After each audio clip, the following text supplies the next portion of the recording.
I recently got into Avatar The Last Airbender.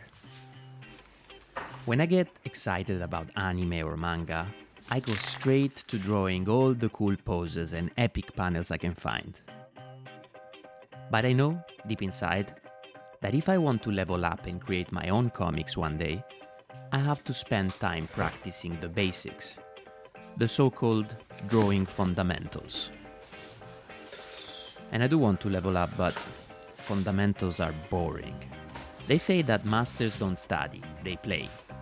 And I think it's true, but how can I play with something like anatomy, perspective, or gesture? Gesture. Avatar can be good for practicing gesture because earthbending and firebending are inspired by different types of kung fu. Airbending and waterbending are inspired by two styles of Tai Chi, and martial arts are fantastic for practicing gesture drawing. So, today, we're going to master gesture with Avatar The Last Airbender. There's many ways to practice gesture, but I think that Avatar is perfect especially for dynamic figure drawing, and I'll show you how it works in a bit. But the first step is always to gather some quality references. So since the element bending styles are based on real martial arts, we actually have loads of real-life references from Tai Chi and Kung Fu poses that we can gather. I usually collect way more than I need in a Pinterest board so that I can do it once and forget about it. And this way I also have it on my phone, which means I can bring you with me and teach you this method of dynamic figure drawing while I go for a walk. Mamma mia, I love walking.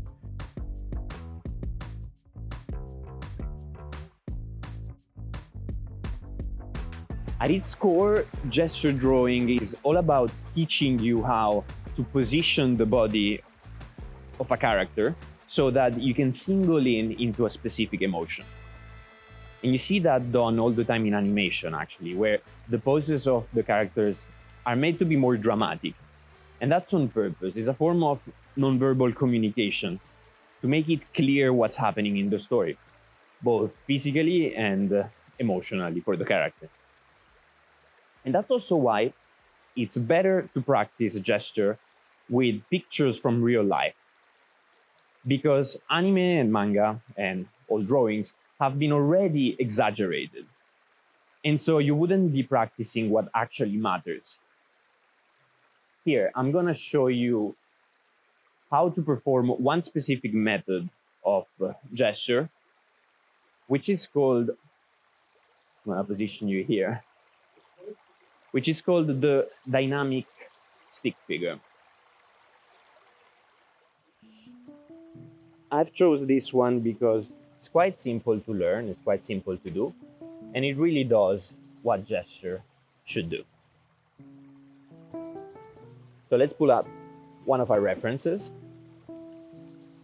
Here, I'll take this one. And the first step is to spend some time before we start drawing, analyzing this pose and try to feel it. So here I really sense a lot of force coming from the upper body and a really strong pose in the lower body. And I translate that to tension in the legs and force in the arms. And I use those terms in purpose because they're going to inform the type of lines that we choose. All right, let's start. We start with the torso. And the most common mistake is to make the torso a straight line. Torsos are almost never a straight line. It's the easiest way to end up with a very stiff figure, a pose that doesn't feel natural. And then we're going to touch the shoulders and the hips. And a little trick here is to make the shoulders slightly wider than the hips for male characters and the opposite for female characters. And also remember that the shoulders are much more mobile than the hips. We can then attach the limbs. So we said force for the arms, and that means continuous unbroken lines. There you go. I like to start with the arms because otherwise if I start with the legs, I end up with short legs. I don't know why, but that's very personal. And tension is better represented with broken lines. So there you go.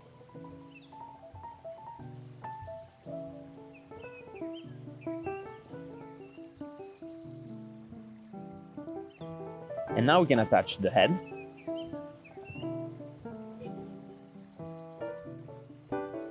With a horizontal line for the brow and a vertical one for the midplane. And a common mistake here is to position this cross following the direction of the gaze. And instead, it should follow the direction in which the head is facing. And that's it. That's all there really is to it.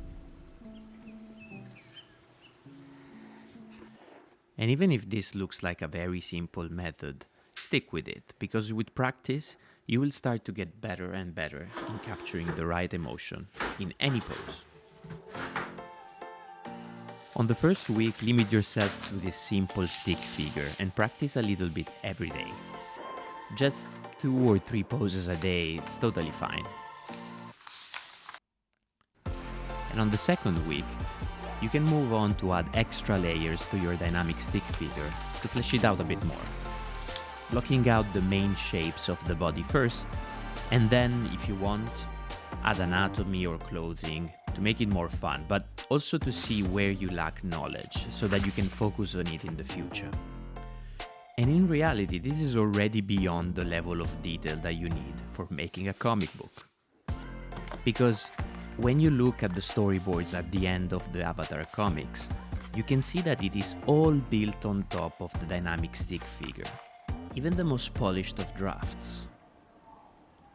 And this means that if your pose is off, everything else is off. But if you master the dynamic stick figure, it will be much easier to end up with an awesome result. And after 2 weeks, it's time to finish what we started and put this method to practice with Avatar The Last Airbender.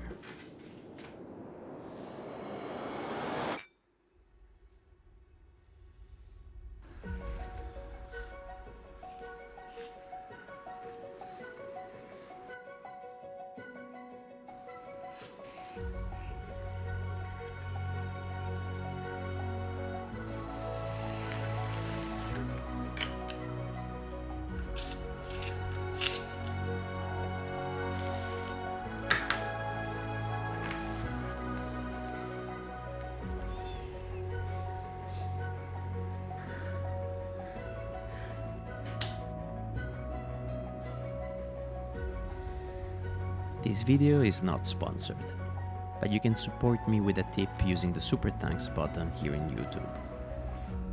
Or if you're uncomfortable tipping, watch this video next. It will help the YouTube algorithm understand that you enjoyed my video and propose it to more people. Grazie. Ciao.